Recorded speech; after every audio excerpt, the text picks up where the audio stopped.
Ithi le nto, ndibile ndobile ndisuka emsebenzini ndiza ndikhawuleza.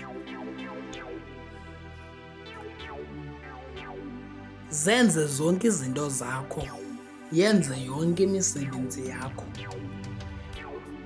kodwa imini yeSabata uyingcwalise. Imini yeSabata ke nguCawe. uCawe uqala ngo-12 o'clock ekuseni uyoma ngo-12 o'clock ekuseni.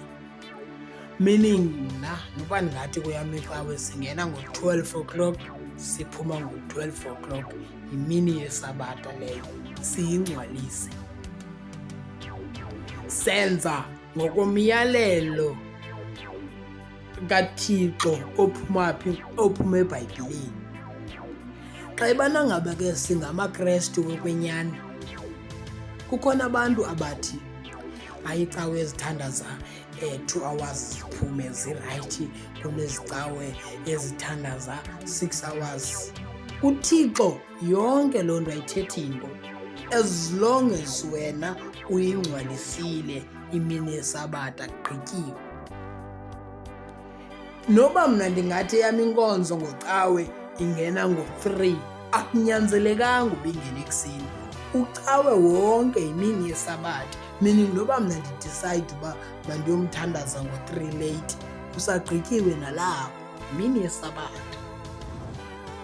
Now there are people abeza kuthi bazothi, yhu hayi inkonzo yakho ingena imini yonke thina siyadikwa nakuthandaza uThixo uzawudikwa. Sithi uThixo akadikwa yimithandazo. Andikhumbuli uba khona ivesi athi uThixo ningathandazi imini yonke nizandidika. Abantu ke abangasiboni isizathu sokuthi Thixo ndiyabonga ngabantu ababuye bathi akunyanzelekanga uba sithandaze, mna akunyanzelekanga uba ndibe senkonzweni, akunyanzelekanga nangoku. So into xa uzazi into yobana ngaba wena uziyenza, vele uhlale njalo ungayenzi. Don't come to us and explain into yobana ngaba, the reason why mna ndingayicaweni thena ezilendlini it's because uThixo uzawudikwa nini, it's because abazalwane kwathintini. Ingxaki wena enkonzweni yenu uthandazeli uyele ukhonza abantu. Sokhonza abantu enkonzweni, yenza le nto ayizele enkonzweni uphuma. If ufuna enkonzweni hlala kwakho okanye hlala kowenu, don't come to us ufike ubusicacisela apho uba andinkonzweni kuba kutheni. Asifuni uyiva, sifuni uyiva.